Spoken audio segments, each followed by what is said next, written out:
Hello everyone. Today I'll be representing Van der Waal lab and talking on behalf of our lab about what are the models that we are using in the lab to study HABC and other TUBB4A-related mutations. So the title of my talk is Cellular and Animal Models of TUBB4A Mutations, and this is work which is done by myself, the postdoctoral fellow Sunitra Sase, in the lab of Dr. Adeline Van der Waal. So as you guys are familiar, HABC, which stands for hypomyelination with atrophy of basal ganglia and cerebellum, was identified initially based on typical MRI scans where there was atrophy of the cerebellum as seen in this image, as well as there was again like progressive loss or atrophy of the basal ganglia. And to understand what really is the cause behind it, our group has actually helped identify what is the cause of HABC, and Dr. Van der Waal found that, along with others, have found that it's basically because of mutations in the tubulin or TUBB4A gene, which essentially gives rise to this particular disease. And just to give you guys a brief introduction about all of these different elements, so I'll be talking about microtubules, which essentially, as you can see in this picture, here are two cells. In blue here is the nucleus of the cell, and in yellow are the microtubules. So you can think of microtubules as highways along which cargo or things are being trafficked from one area of the cell, in this case from the nucleus, to the edge of the cell. So there are components of the cell which require energy, or they require some other proteins which need to be moved from one area to another, and these microtubules form these long filaments or roads which allow for these cargo to be transported. Now, and here is a schematic which essentially shows that there are two different kind of tubulins which come together. One is the alpha tubulin and the other is the beta tubulin. And in this case, we know that a number of mutations in the alpha tubulin, as is shown here, and is shown by different colors for different mutations. For example, T249N, which is the HABC causing mutation, is shown here, which is at the interface of alpha and beta tubulin interaction. And it's because of this mutation that you see abnormalities in patients with HABC, and there are a number of other mutations in TUBB4A as listed here, which lead to both from mild to severe forms of leukodystrophies. For example, in R2G mutation, it results in a milder whispering dysphonia kind of phenotype in humans, and in D249N, which is the classical HABC, as we have mentioned and you've heard from others, that there is classical gait abnormality, as well as there is movement disorders, as well as seizures in some small percentage of the cases. And in addition, there are other isolated hypomyelination which are caused by two other mutations shown here, R282P as well as R39H. So in the lab, we are interested in understanding what really happens if you have a faulty TUBB4A mutation. And to do that, we essentially need to create models to study them. So we use both rodent models, so we use mouse models, as well as we use human stem cells. So these are the two ways in which we are modeling them, because we know that mouse models, looking at an in vivo model or a live model, allows us to really track the life and the pathology and see how it is similar to as seen in human patients.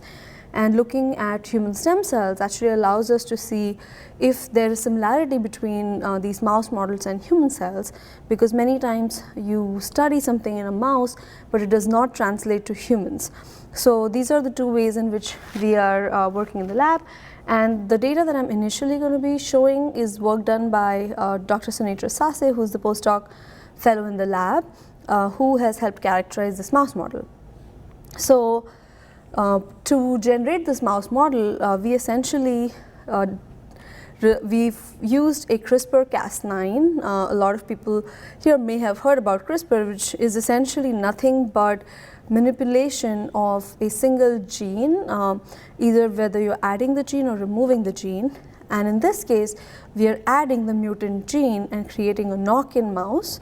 So we are using, we have wild type mouse in which we are adding this D249N mutation, and here is a mouse with just one copy of the faulty TUBB4A gene, and then here is a mouse on the right with two copies of the faulty TUBB4A genes. And now we are interested, now that we have the mouse, we went on to ask, like, what is it that means, like what are the cells that are affected, and does this really represent the human disease? And the two known cell types that are affected in this disease based on patient tissue are neurons, which essentially are the basic unit of the central nervous system. We know that neurons can fire and connect with different areas of the brain as well as the spinal cord. But for them to work really efficiently and for them to navigate these long distances from one region to another, they require cells which are called as oligodendrocytes that are shown in pink, which make this insulin wiring around their axons, and that helps navigate the signal faster. So you can think of this as a cable wire. So if the axon in blue is the naked wire, you can think of oligodendrocytes secreting this cable, which keeps it insulated and helps the signal go faster. So it's important that both these cells are healthy, and we know that based off of patient samples that these cells are affected. So we went on to study in detail about what happens to these cells or the brain tissue in these mice. So here is it's a lot of data, so I'm going to break it down. So if you look at the first panel here, we have the wild type mice, and then in A we have the TUBB4A mouse with one copy of the mutation, and then the mouse with two copies of the mutation. Now what I want you to focus on here is the blue. So the blue here is myelin, which is as I was showing you previously, it's this pink insulin that's made, and we're trying to see what really happens to this insulin. So as you can see that there is blue in this panel A both at 21 days of age as well as at 40 days. But when you look at mice with one copy of the tubulin mutation, you still see that there is blue present. However, when you look at mice with two copies of this tubulin, you actually see that there is an absence of blue. And what that means is less blue is equal to less myelin, and hence there is less insulation. That means there is decreased conduction of these signals from different regions of the brain for different neurons. So this essentially is what you guys have actually also seen on MRI, whereas there's decreased myelination, and this is one way of looking at it using this blue stain or the erythrocyanin stain. So this is what we see in the basal ganglia or the striatum as seen on MRI. So we also know that in addition to basal ganglia, we have cerebellum, which is affected. So here is an image of cerebellum, and you can see that in wild type again you can see nice bright blue staining. In the second image, which is mice with one copy of tubulin, you also see bright blue staining. But if you look at the right side, which has two copies of this mutant tubulin, you actually see decreased blue in the amount of blue, and that essentially indicates again less blue is equal to less myelin, and hence there is less of this insulation material which is made, showing again that there is damage to these oligodendrocytes which actually make this blue myelin. So that's the conclusion that we are drawing based on the myelin, but to in fact directly address are these cells which make the myelin damaged, we looked at the total number of oligodendrocytes. So as you can see in this image, again the red dots here are oligodendrocytes which is labeled with a stain called ASPA, and again in control or in wild type mice you see that again based off of the graph here on the left, you can see this black bars are the controls, the green bars which represent the middle panel are mice with one copy of the mutation, and again we don't see any difference in that. But if you look at the red bar, those are essentially mice with two copies of the mutation, and you can see that there is a dramatic loss in the amount of oligodendrocytes in these mice which have 2 copies of the mutation, thus indicating that yes, in fact there is loss of these oligodendrocytes, and that's the reason why we see a decrease in the amount of insulation that's made by these cells. So again, like as I mentioned before, there's 2 cells affected. So this was using the mouse model showing that oligodendrocytes are lost. The next question we asked was to see if these blue cells or neurons are lost or affected as well. And to do that, we looked at first cerebellum. So here is the staining for cerebellum, and this structure again shows in blue are the neurons in this case. So this blue staining here at 2 different time points, you can see between the 3 different time points at 14 days when the mice are born, at 21 days and at 40 days, the control mice seem to have the same number of neurons as shown by the blue. But if you look at mice that have 2 copies of the mutation, you can actually see that compared to this image here, the middle panel has less blue, or there is thinning of it, and on the right this blue is pretty much absent, indicating again as based as you can see that there is a dramatic loss of neurons in the cerebellum. And we also looked at the number of neurons in the striatum area, which is shown here, and while the striatum is not, the number of neurons in the striatum is not different early on, later on you see a significant drop in the number of neurons. Thus, this model essentially indicates that both oligodendrocytes and neurons are lost in this mouse model. And this would make sense because actually when we look at the expression of TUBB4A, which is the protein that's faulty in this case, you see that oligodendrocytes actually have very high expression of TUBB4A, and there is some expression in neurons as well.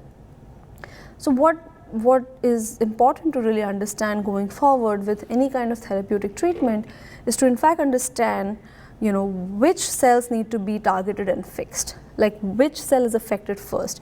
Is it the oligodendrocytes that get affected and then affect the neurons, or are the neurons affected and then they affect the oligodendrocyte, or is this a simultaneous process? And that is going to be an important question in understanding the kind of therapies that we are designing. So this is again a chicken and an egg kind of question, but to understand them individually, we want to study these cells individually. So going forward is work that I have done in Vanderweer lab, and so to study them individually, what I actually did was I isolated these cells from the mice. I just took them and I grew them in a dish. And the first cell type that I grew was oligodendrocytes. So I just looked at them without any influence from any other cell. And what I saw was that when I look at the number of oligodendrocytes, which is labeled in red here, so if you look at the amount of red in the left panel versus the right, there is less red here. There's about a 50% loss, indicating that without the influence of any other cell, intrinsically just by virtue of, I guess, or I guess not virtue of in this case, just having the mutation results in a decreased number of mature oligodendrocytes which are involved in myelination. And again, what I did was I next addressed what happens to the neurons and are they affected just because they have the mutations.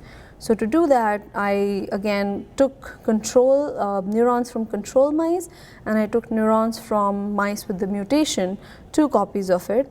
And if you looked at the left panel where you see red and green, and if you look at the right panel, you see a decreased signal in the left versus the right, which essentially is indicating that there is less neurons present in these mutant mice compared to the control mice. And that is plotted here, where if you look at the black bar is control mice and the red bar here is the mutant with 2 copies, which shows a significant decrease in the number of neurons.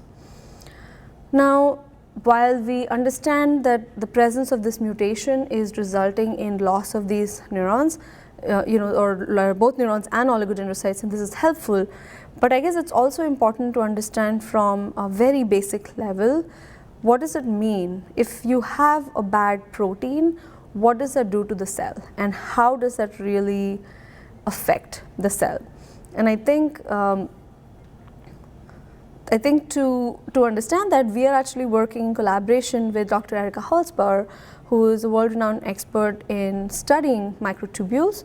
So they actually study these microtubules in neurons, and as I mentioned earlier, like, these microtubules are nothing but bridges. If you think of bridges connecting between cities, and what happens if those bridges collapse or if they are clogged, you know, all of these transportation is going to be blocked. So we want to study, okay, yes, the cell is dying, but is it because, you know, the supplies are not reaching from one end to the another? And to do that, we are using these neuron cultures, and this is just a short video which is essentially showing a microtubule here that's going from left to right, and then here on the right side is the growing edge of that neuron. So you can actually track both in space and time the distance and the time over which these microtubules can travel. And to do that, again, we use the same method which Dr. Holzbauer's lab is an expert in, and we asked them, like, can you look at these neurons which we have, which tend to die from these mice that have 2 copies of the mutation, or from control mice. And what they observed here was, in fact, something interesting, where they essentially saw that when you take these mice with the mutation, they in fact travel or zip past much faster than the control mice, which in some sense is counterintuitive to what we thought, but this could essentially also mean, what if, like, the microtubules are zipping past without really stopping or dropping the cargo? That could essentially also lead to these neurons being deprived. And we have ongoing studies where we are addressing what does this really imply, and this is going to be key as we start thinking about therapies and how can we target these microtubules. So far the work that I've shown you has been mouse in vivo as well as mouse in vitro, which is using cell culture. The next few slides are going to be work which I've been doing using human stem cells or human induced pluripotent cells. So, which essentially means that you can take cells from patients and you can reprogram. You can take skin cells or you can take blood cell, and I can convert that cell into any other cell in the body. For example, I can make them into these iPS cells, which are induced pluripotent stem cells, and these iPS cells can be made into a neuron, it can be made into a cardiac cell, it can be made into a hepatocyte, so it can essentially be driven into any fate. And that really allows us to study a huge patient population, not just patients with HABC, but also patients with other rare TUBB4A mutations and other diseases as well. So the cells obviously that we are interested in, as I showed you based on the previous data, is cells that are affected in HABC, which is oligodendrocytes and striatal neurons. And we have a whole host of patient cells which we are studying with patients with, again, whispering dysphonia, classical HABC, as well as isolated hypomyelination. And why is it going to be important to study from a stem cell perspective? So it's essentially important to ensure that all the mouse studies that we've been doing are, at the end of the day, they're applicable to human patients. And it's been seen based on history of clinical trials, a lot of them fail when you actually test them in humans, and they work beautifully in mice, so there is not a direct translation. So this way we also are making sure that everything that we've tested in mice also works in human cells before we proceed to the patients. And this kind of model also allows us to generate a platform for drug testing and validation in human cells for preclinical studies. And currently we have about more than a dozen iPS cells from TUBB4A mutations, and we at least have 3 different lines of D249N mutations from these patients. So very briefly, I'll talk about the work that we have done so far, and that's been focused on the neurons, and we have been able to successfully make the neurons from these control patients, but also from patients which have these mutation. and we have driven them to a striatal neuron fate, which are the cells that are affected. And you can see here are the different markers. All of these are essentially markers which represent neurons for that particular region. So we can, in a very region specific way, drive these iPS cells or stem cells towards our cell of interest, in this case a striatal neuron. And now that we have been able to successfully do that, the next thing that we looked at was that I was interested in seeing, comparing what happens if I take these cells from control patients and what happens when I take these cells from HABC patients. So I grew these cells, and when I looked at these cells, you can see that compared to the top panel, the bottom panel here, it has less red, and you can see that there is more of these smaller blebs that you can see compared to these here, which look perfectly normal. So when we counted the number of neurons between the control and these patient cells, we saw again close to a 50% drop in the number of neurons that are surviving. This is within a week's time of growing them. And then this, while this is for all neurons, like sometimes you have mixed population, when I looked specifically at striatal neurons, again I see a significant drop in the number of striatal neuron markers as well. So this finding essentially confirms that we have neurons not just from mouse cells, but neurons also from patient cells that are affected in this disease. And then again, ongoing work is going to be looking at what happens to oligodendrocytes. Now that we have these stem cells, we can drive them towards oligodendrocytes as well. So in conclusion, I guess what we are trying to demonstrate here to everybody is that we have developed both rodent as well as human models for understanding HABC and for testing the potential therapy. And in terms of mouse model, we have established here a novel HABC mouse model with tremors and impaired gait, which has neuronal loss both in striatum as well as cerebellum, which is something similar to what is seen in HABC patients. And then we also see hypomyelination or as I showed you, decreased blue, which is caused because of loss of oligodendrocytes. And that was using the mouse model in vivo, and using cell culture again I demonstrated that individually these cells are affected just because of the presence of the mutation. And in terms of the human work, again we have successfully made striatal neurons from patients D249N patients and show that they are susceptible to death compared to control patient derived neurons. And then ongoing work is testing if removing this TUBB4A can be a potential strategy. So we have created lines, just as we created a CRISPR knock-in mouse. If we use CRISPR to remove the TUBB4A gene entirely, does that help get rid of the mutation? And that's some of the ongoing work that we are carrying out. And our future studies, of course, is to focus on oligodendrocytes, which express very high amounts of TUBB4A, and see what the effect of that is.